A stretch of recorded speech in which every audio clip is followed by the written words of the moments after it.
Just created your Facebook account? Don't post anything yet. There are a few settings you need to change first, or you might regret it later. Number 5 is the one that stops random strangers from finding your phone number online. 1. Control who sees your posts. Go to Settings, then Privacy, and change who can see your future posts from public to friends. This one change alone protects most of your personal life from strangers scrolling through your profile.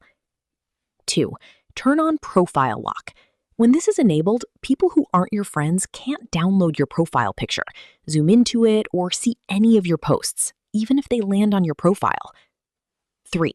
Limit who can send you friend requests. Set this to friends of friends instead of everyone. This filters out most fake accounts and random strangers automatically. 4.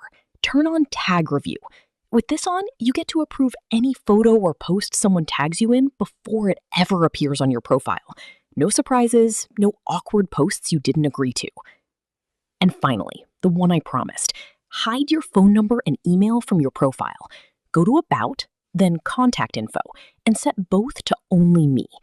Now that you're protected, let's set up your profile properly. Follow so you catch the next video.